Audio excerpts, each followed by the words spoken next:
La promesa de Rocío. Las sombras del pasado son insaciables, se esconden en los rincones de nuestra memoria, en cada esquina polvorienta de nuestras casas y en cada rincón olvidado de nuestros corazones. Verónica siempre había sido la favorita, la hija deseada. Su padre, un hombre acostumbrado a tener más de lo que merecía, había elegido el brillo de una vida para ignorar el de la otra.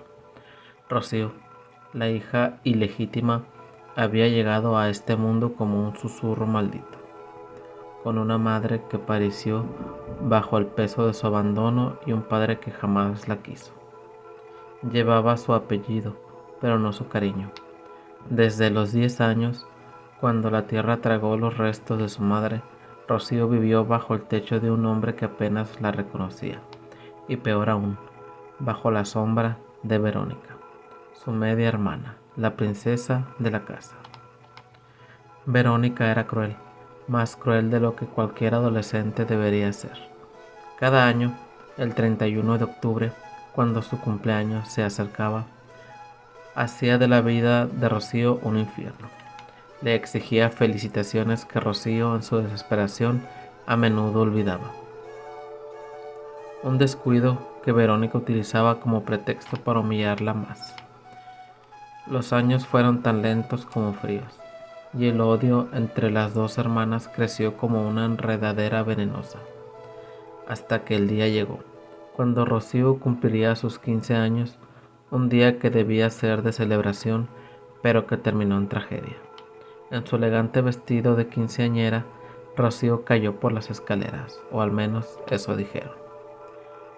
Verónica había estado allí, observando con esa sonrisa maliciosa, pero fue Rocío quien rodó hasta el fondo, rompiéndose el cuerpo y el alma.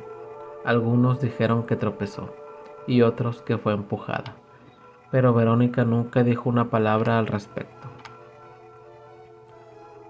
Los años pasaron, Verónica siguió con su vida, siempre la favorita, siempre celebrada. Pero la muerte tiene un modo extraño de recordar aquello que la vida pretende olvidar. La noche envolvía la casa en sombras, y el silencio era tan pesado que hasta el menor sonido se sentía como un susurro inquietante. Verónica regresaba de celebrar su cumpleaños el 31 de octubre, como cada año. Pero este era distinto. La casa estaba vacía. Sus padres no estaban. Pero aquello no la alarmó. Solían salir. Cerró la puerta y notó un leve olor a cera apagada. Un aroma que no debía estar ahí. Las luces parecían demasiado tenues, como si la electricidad misma se resistiera a encender. En el vestíbulo, una nota descansaba en la mesa. Su letra temblorosa la hizo dudar. Feliz cumpleaños. Verónica frunció el ceño. Sabía que su madre había salido desde el día anterior.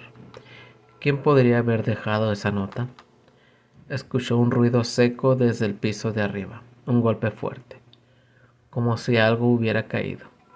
El sonido resonó en la casa vacía, quebrando el silencio como una amenaza no dicha. Su corazón dio un brinco de su pecho.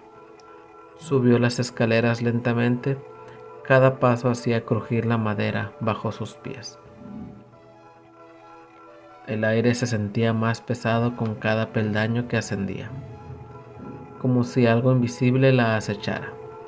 Llegó al pasillo de las habitaciones y allí lo vio. Su lámpara de mesa estaba rota en el suelo, como si algo lo hubiera empujado. Se quedó inmóvil, sus ojos pegados a los fragmentos. Entonces lo sintió, un aliento frío, húmeda, apenas un roce en la nuca que la paralizó. Una voz suave, apenas un susurro, rompió el silencio, cargada de resentimiento. Feliz cumpleaños. El sonido la envolvió como un eco de ultratumba. Verónica giró de golpe con el corazón acelerado, pero no había nadie. Nada más que sombras danzando en la oscuridad. Quiso gritar, pero el sonido se ahogó en su garganta. Se apresuró a bajar las escaleras intentando calmar el latido frenético de su pecho. Llegó al salón y allí, frente al gran espejo que adornaba la pared, se detuvo. Miró su reflejo, pero lo que vio la hizo retroceder. Una figura detrás de ella, vestida con un viejo vestido blanco, sus ojos vacíos, oscuros como el abismo. Rocío estaba allí, su piel pálida y su mirada fija, muerta. Verónica se dio la vuelta de golpe, el espejo vibrando con su movimiento, pero no había nadie. De nuevo, el vacío la rodeaba. Regresó la vista al espejo y entonces lo vio. El mensaje escrito en lo que parecía ser sangre, trazo por trazo. Feliz cumpleaños, hermana. Te dije jamás lo olvidaría. El aire se volvió helado y en ese momento un estruendo la sacudió. El teléfono sonó. Rompiendo la tensión, Verónica corrió hacia él. Lo levantó con las manos temblorosas. Papá, papá, ven rápido, por favor. Pero nadie respondió. Solo el ruido vacío del otro lado de la línea. El teléfono sonó de nuevo. Un zumbido agudo que le heló la sangre. Levantó el auricular una vez más, pero esta vez no era silencio lo que escuchó. Una voz suave, femenina, con un tono dulce y aterrador que hizo que su piel se erizara. ¿Lo recuerdas, Verónica? La voz continuó electrizante y cruel, como el viento antes de una tormenta. Te dije que nunca olvidaría tu cumpleaños. ¿Lo recuerdas? Lo prometí en mi lecho de muerte, el día que me empujaste. Aquí estoy. Feliz cumpleaños, hermana. Verónica soltó el teléfono. Sus piernas fallaron y cayó de rodillas, temblando. El frío la rodeaba y una sensación de presencia pesaba sobre ella. Lentamente levantó la mirada hacia el espejo y allí estaba Rocío de nuevo, con los ojos oscuros, sonriéndole desde el otro lado del cristal. Intentó gritar, pero el sonido se apagó en su garganta, su cuerpo paralizado por el terror, y entonces, como si una mano invisible la empujara, cayó hacia el espejo. Pero el vidrio no se rompió. Rocío la esperaba, su aliento frío rozando la piel de su nuca una vez más, susurrándole al oído. Ahora te toca a ti. La oscuridad la tragó. Cuando despertó ya no estaba en su casa. Las paredes eran blancas, estériles, y las voces a su alrededor eran suaves, preocupadas. Su padre la observaba desde la puerta, su rostro marcado por el miedo y la culpa. Verónica no estaba en su hogar, sino en una sala del psiquiátrico, donde la realidad y las pesadillas se confundían en un abismo interminable. Cada 31 de octubre, desde ese día, Rocío volvía. Nadie creía en los fantasmas que Verónica aseguraba ver, excepto ella. Y cada año, cuando el reloj marcaba la medianoche, Verónica sentía el frío en su nuca. El aliento de Rocío sabía que algunos lazos de sangre no se rompen ni con la muerte. Una muñeca y el silencio de una habitación vacía.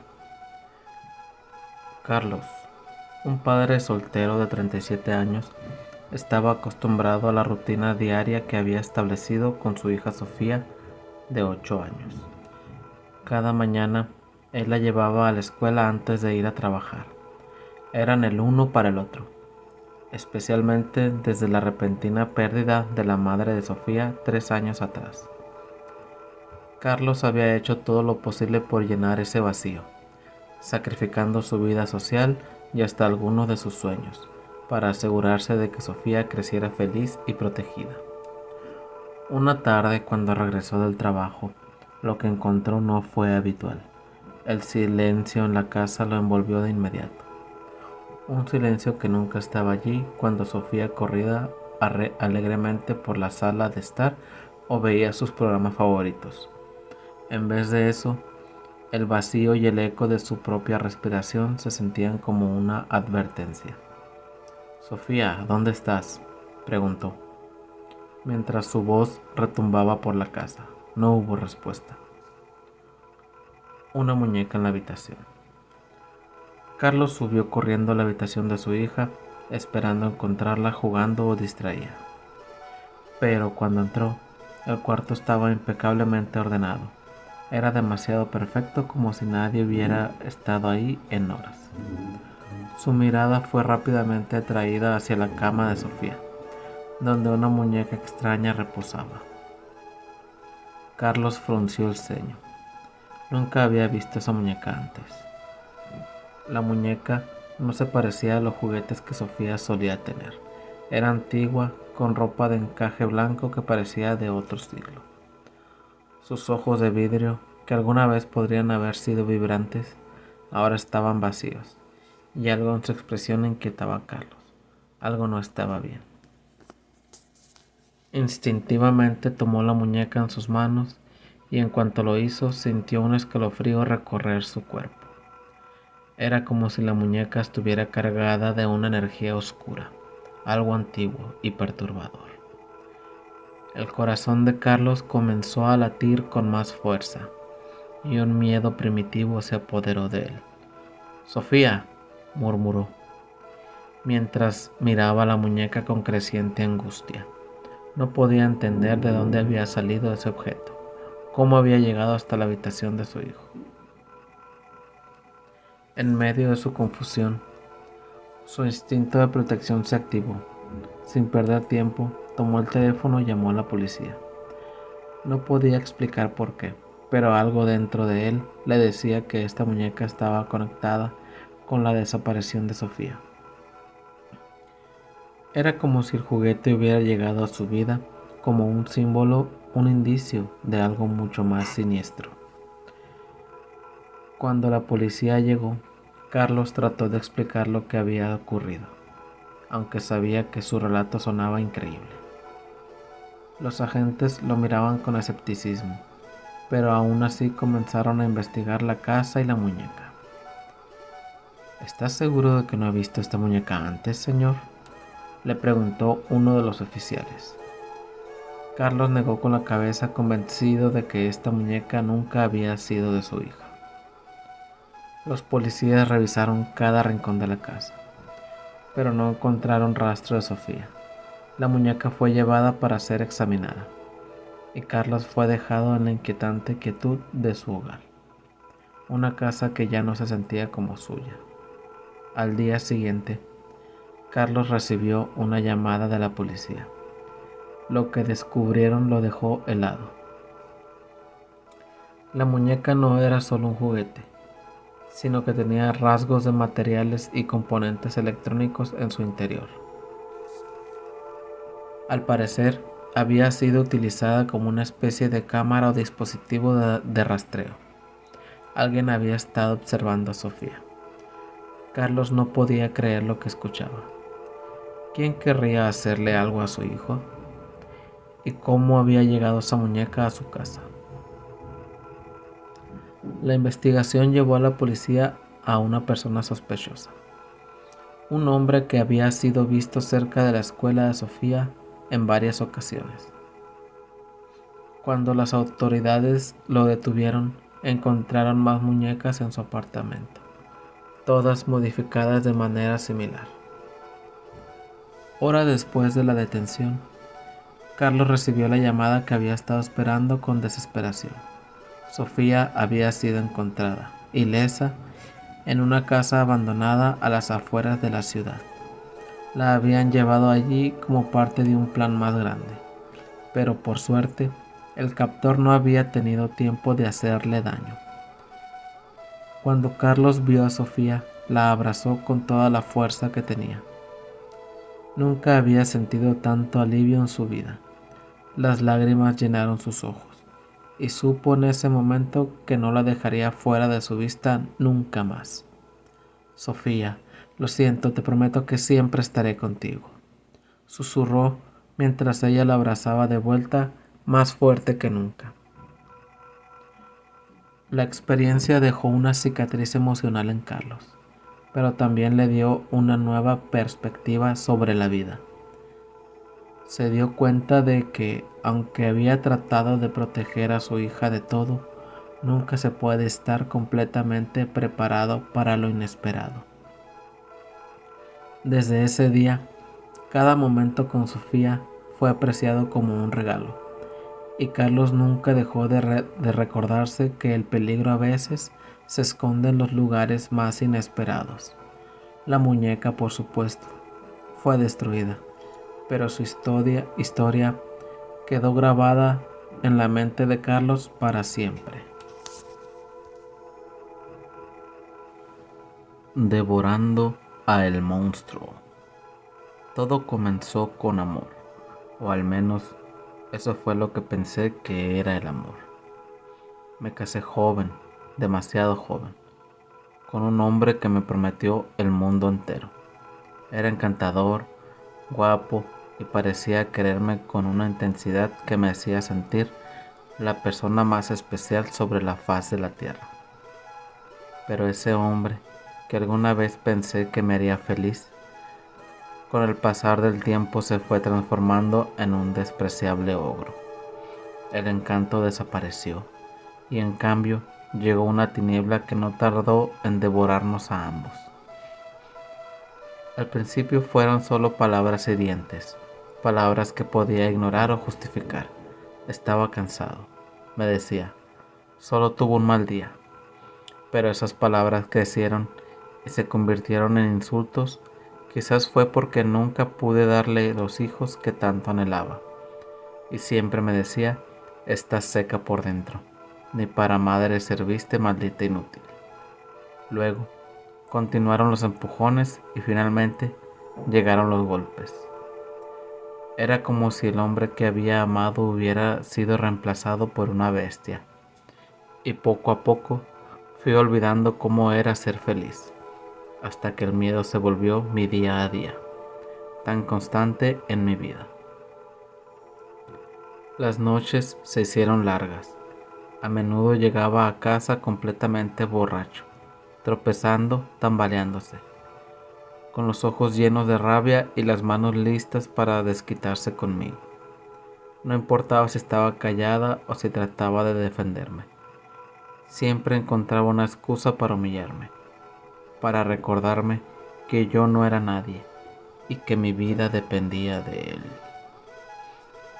Los abusos se convirtieron en algo peor. Perdí toda dignidad, toda esperanza. Me miré al espejo después de que él terminó de golpearme y vi a una mujer muy débil. No tenía fuerzas ni para llorar.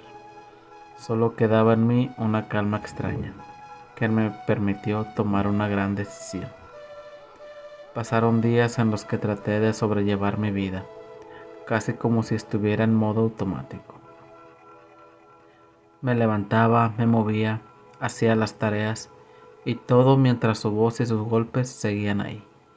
Pero en el fondo, yo sabía que esto muy pronto terminaría y que él en su ceguera no se daba cuenta de que se acercaba el final.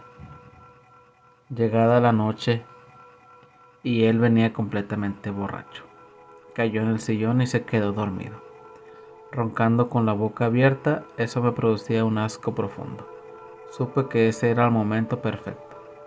Caminé hacia la cocina lentamente, tomé el cuchillo más grande y afilado que pude encontrar y regresé a paso lento, hasta donde él yacía durmiendo. Mi mano ni siquiera tembló, esos años de dolor y humillación me habían fortalecido. Me acerqué y sin pensarlo más, el cuchillo se hundió en su carne. No gritó su cuerpo, apenas reaccionó y sentí cómo cada movimiento de la hoja, cada corte, desprendía un pedazo de mí que él había destrozado. La sangre tibia corría manchando el sillón y mis manos por completo. El lugar fue invadido por ese olor metálico y extravagante. No puedo decir cuánto tiempo pasó, pero cuando terminé no sentí ningún remordimiento. Miré el desastre ante mí y lejos de sentirme culpable, al contrario, sentí un gran alivio. ese que no sentía hacía mucho tiempo. Ahora venía la parte difícil, deshacerme de todo. El terror a que me descubrieran se mezclaba con la adrenalina, pero sabía que no podía fallar. Tomé cada parte de su cuerpo y lo llevé a la cocina. El olor a sangre impregnaba todo el lugar. Yo no sentía náuseas, pero si alguien llegaba lo podría percibir y estaría en graves problemas. Así que opté por prender velas aromáticas para que disipara un poco el olor. Más tarde limpiaría todo el lugar. Puse a calentar el horno y mientras los minutos pasaban mi mente se desconectaba casi como si fuera una tarea rutinaria. Mientras despellejaba la carne de los huesos que por cierto me tomó toda la noche y la mañana siguiente, ya que ese bastardo era un maldito obeso, y mientras lo hacía decidí colocar sus huesos y partes que no necesitaba en una bolsa grande de basura, como lo era su cabeza, sus manos y sus pies, para más tarde enterrarlos en mi jardín trasero.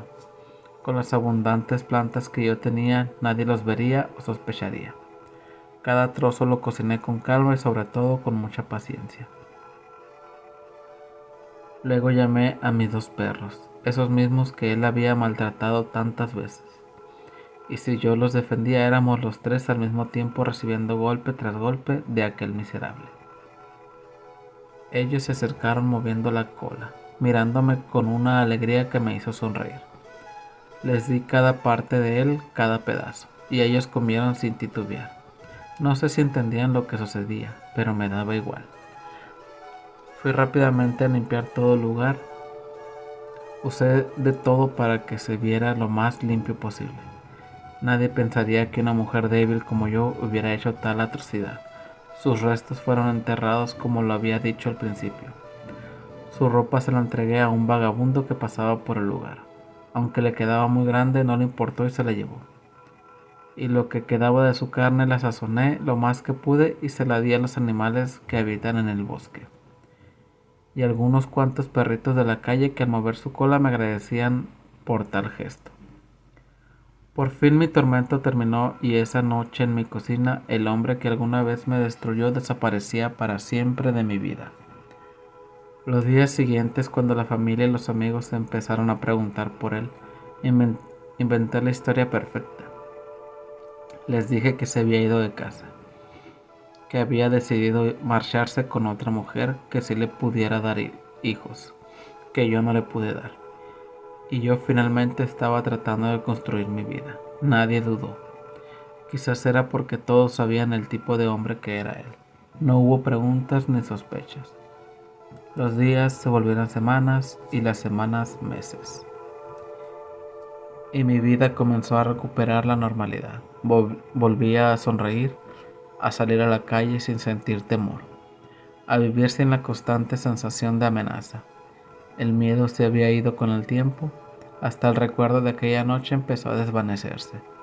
A veces cuando alguien me preguntaba por él, solo sonreía y decía que no sabía nada, que quizás había encontrado una vida mejor, y siempre me creía. Conseguí un trabajo estable como sirviente en una buena casa. Ganaba lo suficiente para vivir sin preocupaciones, felizmente con mis perritos, quienes me acompañaron durante largos años, brindándome compañía y cariño incondicional. Los vi crecer y llegar a la adultez, y uno a uno con el paso del tiempo se fueron yendo, dejándome completamente sola.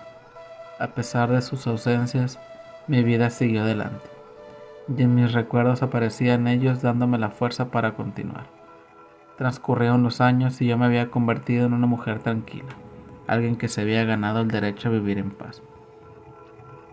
Pero la vida, como siempre encuentras maneras de ajustar cuentas, empecé a sentir una molestia en el abdomen. Al principio pensé que era una simple infección pasajera, algo sin importancia, pero el dolor se intensificó y cada día se volvió insoportable. Y de inmediato supe que algo estaba muy mal conmigo.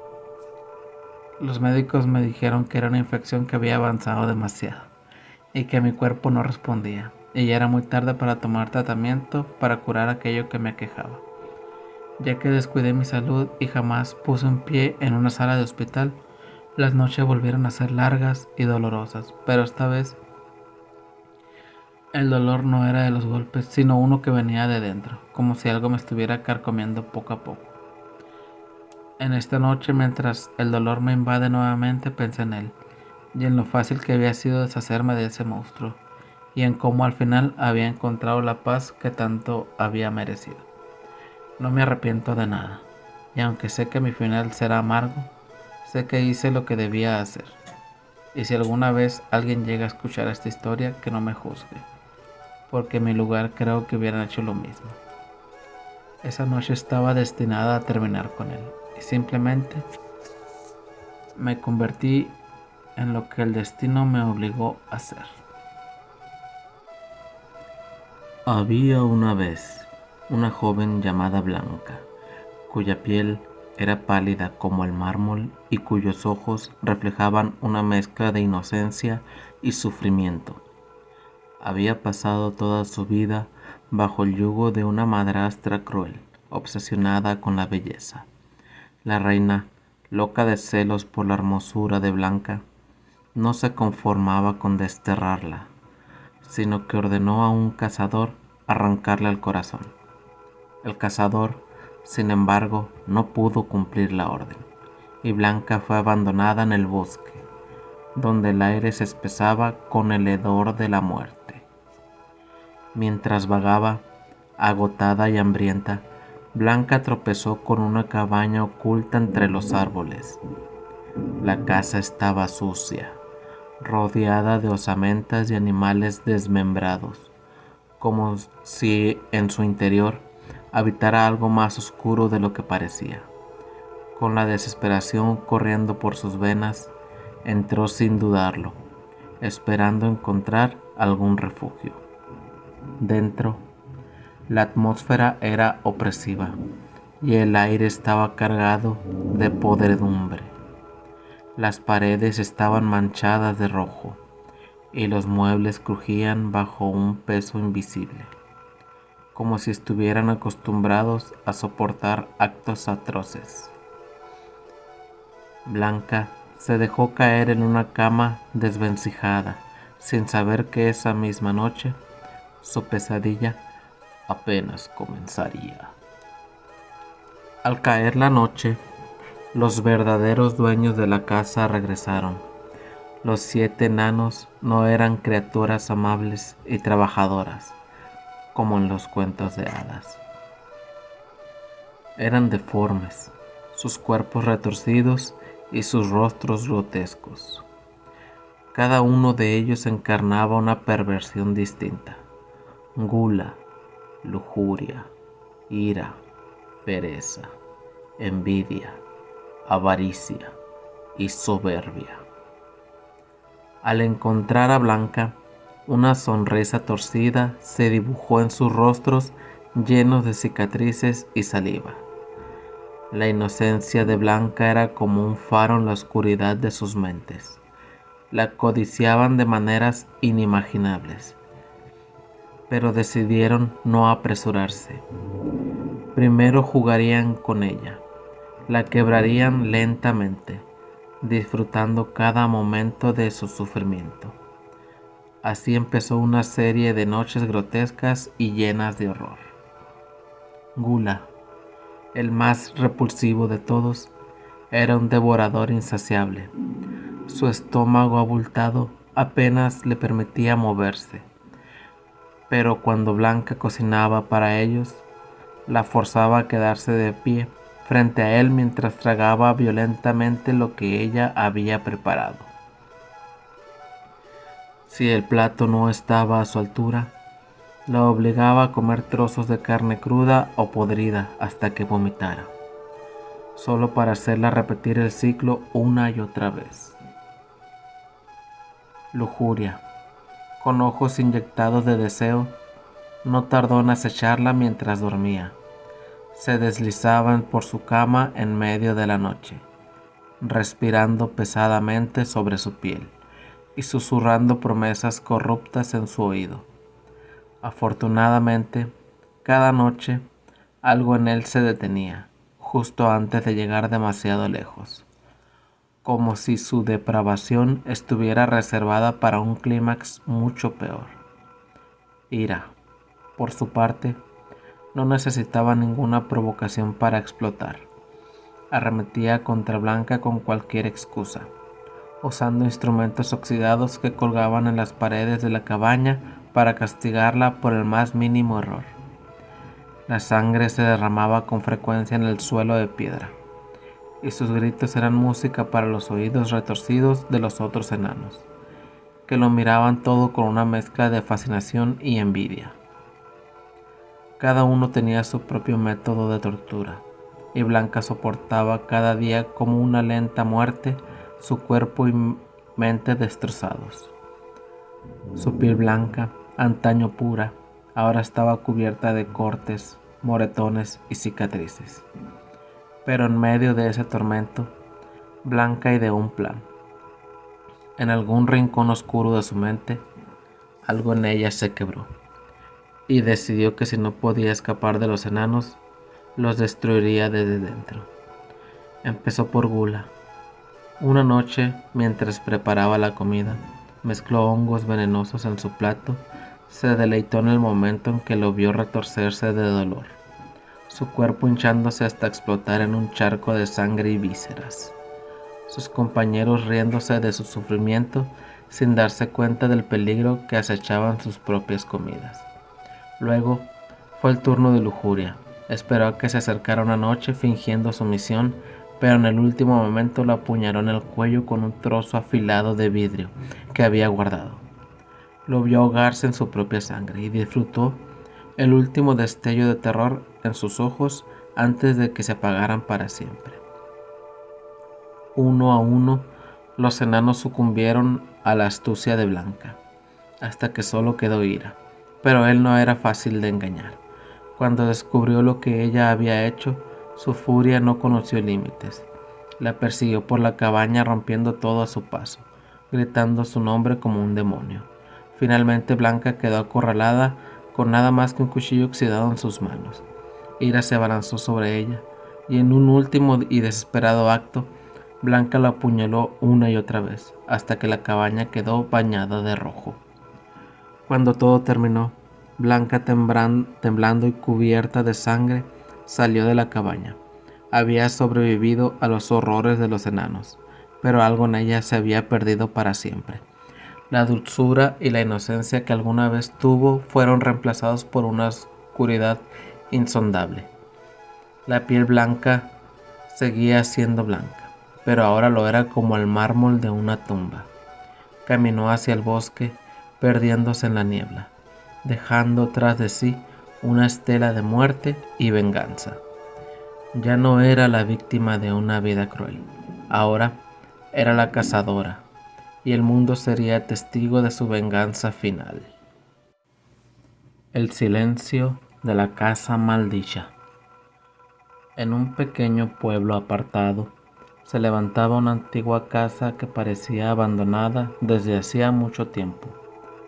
La pintura estaba descolorida, las ventanas rotas y la puerta crujía con el viento, como si sus muros susurraran secretos oscuros.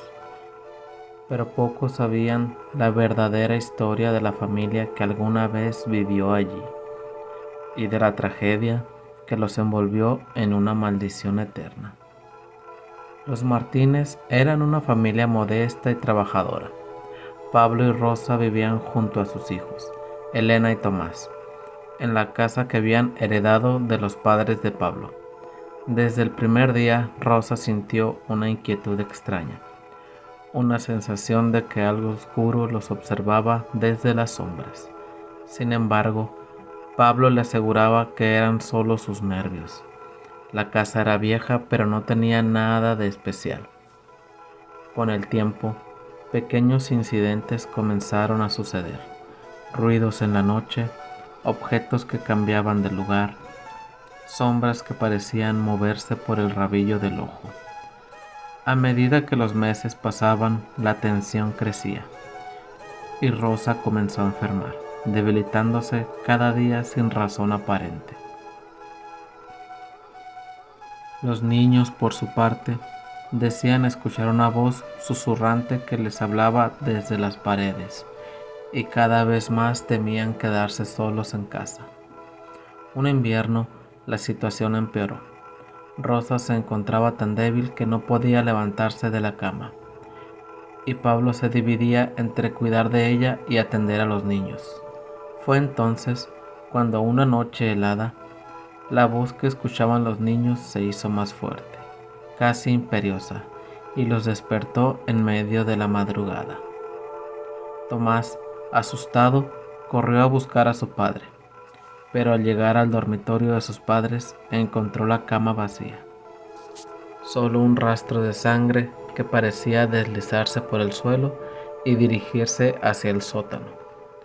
Temblando de miedo, los niños siguieron el rastro hasta las escaleras que descendían a aquel oscuro y húmedo espacio bajo la casa. Al entrar, encontraron a sus padres ambos tirados en el suelo, con sus rostros congelados en una expresión de terror indescriptible. No había señal de lucha, ni heridas aparentes, pero sus ojos estaban abiertos, como si hubieran visto algo tan horrible que el miedo los hubiese paralizado para siempre. Tomás y Elena intentaron gritar, pero sus voces parecían atrapadas en el silencio opresivo del sótano. De pronto, la puerta del sótano se cerró de golpe, dejándolos atrapados en la oscuridad. Fue entonces cuando vieron algo entre las sombras. Una figura etérea deformada, una presencia que parecía ser parte de la casa misma. Un espíritu retorcido por el odio y el rencor. La figura se acercó a ellos lentamente, y los niños sintieron un frío penetrante que calaba hasta sus huesos. La criatura los miró con ojos vacíos y oscuros, y en un susurro inhumano les reveló la verdad. Años atrás, el espíritu había sido un hombre atormentado que habitó esa casa. Un hombre rechazado y odiado por la comunidad, que había jurado vengarse incluso después de la muerte.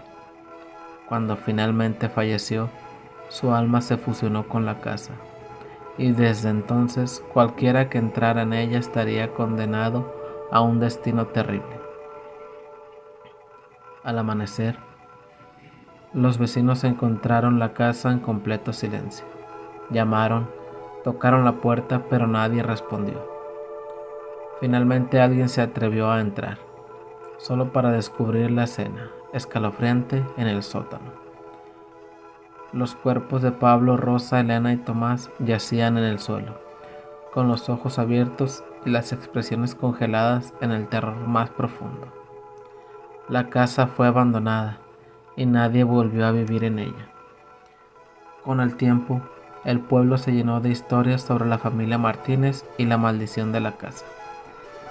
Dicen que en las noches más oscuras, si pasas por ahí, puedes escuchar los susurros de los niños, llamando en vano a sus padres, mientras la figura etérea de su asesino acecha en las sombras, asegurándose de que su maldición nunca sea olvidada.